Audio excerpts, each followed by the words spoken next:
नमस्कार विद्यार्थी मित्रांनो, स्वागत आहे तुम्हा सर्वांचं RRB and SSC exam pattern या आपल्या यूट्यूब चॅनलवरती। तर विद्यार्थी मित्रांनो, आपला आजचा व्हिडिओचा भाग हा 2 आहे, ज्यामध्ये आपण भारतीय रेल्वे पदभरती 2025च्या जे आपलं आवडतं पद आहे आरआरबी ग्रुप डी या पदाकरता आपण नवीन अभ्यासक्रमावर सर्व काही अति संपूर्ण प्रश्नसंच आपण सराव जे की मागील दिवसापासून आपण सुरू केलेला आहे, ज्यामध्ये आपला भाग 1 आपण जे की कंप्लीटली पाहिलेला आहे। जर तुम्ही तो पाहिला नसेल तर त्या व्हिडिओची लिंक तुम्हाला खाली डिस्क्रिप्शन बॉक्समध्ये मिळेल, ज्यामध्ये तुम्हाला संपूर्ण काही भागिले 1 मधले प्रश्न पाहता येणारे असतील आणि ते सर्व प्रश्न पाहून घेत चला तुम्ही, कारण का तुमच्या येणाऱ्या आरआरबी ग्रुप डी च्या पोस्टसाठी ते प्रश्न अतिसंभाव्य आहे। त्यामधला कोणताही प्रश्न तुमच्या परीक्षेमध्ये जे की विचारला जाऊ शकतो। तर बरेच विद्यार्थी जे आहे जे की आपल्या अभ्यासक्रमासंदर्भात कमेंट्स करत होते, तर विद्यार्थी मित्रांनो, अभ्यासक्रम आपण लवकरच तुम्हाला तयार करून देणार आहोत, ज्यामध्ये तुम्हाला सर्व काही जे आरआरबी ग्रुप डी साठी महत्त्वपूर्ण आहे तो आपण सर्व त्यामध्ये टॉपिक आपण कव्हर करणार आहोत। तर ज्यांना कोणाला मिळवायचं आहे त्यांनी इनरोल करून ठेवा, किंवा जेव्हा रेडी होईल तेव्हा आपण एक नोटिफिकेशन देऊ, त्यावेळी देखील ते सर्व तुम्ही मिळवू शकता। ज्यांना कोणाला चांगली तयारी करायची आहे आणि आरआरबी जी ग्रुप डी ची पोस्ट आहे ती क्रॅक करायची आहे, ज्यांचं स्वप्न आहे रेल्वेमध्ये नोकरी करण्याचं, त्यांचं स्वप्न लवकरच आपण पूर्ण करणार आहोत। चला पाहू आपण आपल्याच्या या भाग 2 मधील काही महत्त्वपूर्ण प्रश्न। प्रश्न क्रमांक आपला 1 असा आहे, भारतीय रेल्वेचे पहिले महिला चालक कोण होते? तर भारतीय रेल्वे मधली जी की पहिली रेल्वे चालवणारी महिला कोण होती, असा देखील प्रश्न तुम्हाला येऊ शकतो। तर याचं उत्तर आहे ऑप्शन नंबर ब, जे की सुरेखा यादव। तर सुरेखा यादव यांनी जे आहे जे की भारतीय रेल्वेमध्ये पहिले जे की लोको पायलट होते, महिला लोको पायलट, त्यांचं नाव त्यामध्ये आहे। तर सुरेखा यादव त्यांचं नाव आहे। तर कधी चालवलेलं आहे असा प्रश्न आल्यास ते आहे 1988 साली। 1988 साली जे की सुरेखा यादव यांनी पहिली वेळेस जे आहे रेल्वे चालवलेली आहे, जे की महिला होत्या। त्यानंतरचा पुढील प्रश्न आपला प्रश्न 2 असा आहे, भारतीय रेल्वेने 2023 मध्ये किती किलोमीटर रस्त्यावर जे की एकाच दिवसात सर्वाधिक प्रवास केलेला आहे, जे की भारतीय रेल्वेने 2023 मध्ये? तर याचे उत्तर आहे ऑप्शन नंबर ब, जे की 50 लाख किलोमीटर एवढा जो आहे जो की प्रवास कापलेला आहे। त्यानंतरचा प्रश्न आपला 3 असा आहे, भारतात पहिल्या वेळेस रेल्वे वाहतूक कधी सुरू झाली होती, जे की पहिल्या वेळेस भारतामध्ये? तर याचं उत्तर जे आहे ते आहे ऑप्शन नंबर क, जे की 1853 साली जे आहे जे की भारतामध्ये पहिली वेळेस रेल्वे वाहतूक सुरू झाली। ते पण कुठून कुठे? तर मुंबई ते ठाणे या दरम्यान सुरू झाली आणि तारीख होती 18 एप्रिल जे की 1853 साली। तर या दिवशी जे आहे की सर्व काय सुरू झालेलं आहे। तर हे सर्व काय महत्त्वपूर्ण विशेषण वगैरे तुम्ही लक्षात ठेवून घ्या, कारण का हे रेल्वेचे बेसिक क्वेश्चन आहेत, त्यामुळे तुम्हाला परीक्षेत विचारले जाऊ शकतात। आणि ज्यांनी कोणी अजूनही आपल्या चॅनलला सबस्क्राईब केलं नसेल आणि व्हिडिओ लाईक केलं नसेल तर लाईक करून घ्या। तुम्हाला आरआरबी आणि एसएससी चे सर्व काही अपडेट मराठी भाषेतून एकमेव आपलं युट्यूब चॅनल आहे, जे की तुम्हाला वेळोवेळी अपडेट देत असतं। त्यानंतरचा पुढील प्रश्न जो की 14 असा आहे, भारतीय रेल्वेचा सुपरफास्ट ट्रेन कोणत्या गतीने धावतात, जे की सुपरफास्ट ट्रेन?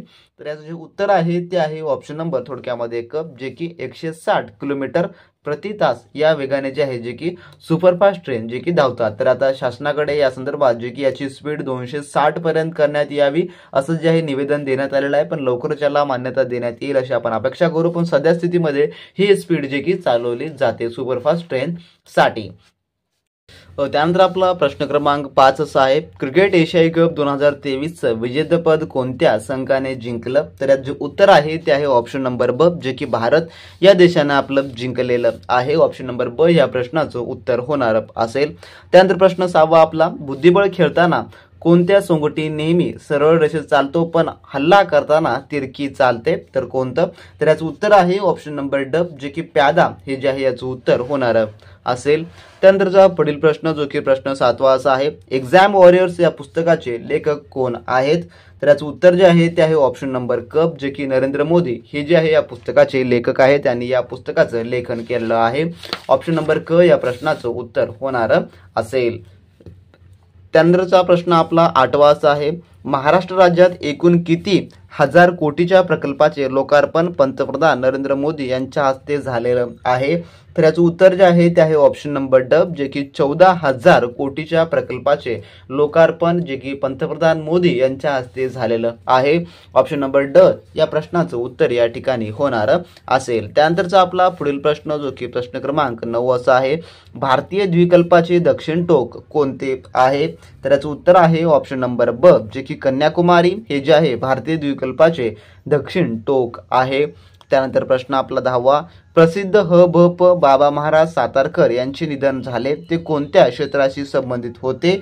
तर याचं उत्तर जे आहे ते आहे ऑप्शन नंबर क, जे की कीर्तन या क्षेत्राशी संबंधित होते.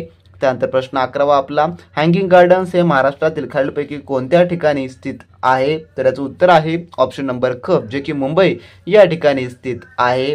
त्यानंतर प्रश्न 12वा आपला, कोणत्या राज्याच्या अंतर्गत जल्लीकट्टू 2023 महोत्सव आयोजित केला गेला? तर याचं उत्तर आहे ऑप्शन नंबर ब, जे की तामिळनाडू या राज्याकडून जो आहे जो की जल्लीकट्टू 2023 महोत्सव आयोजित केला गेला. ऑप्शन नंबर ब या प्रश्नाचं उत्तर या ठिकाणी होणार असेल.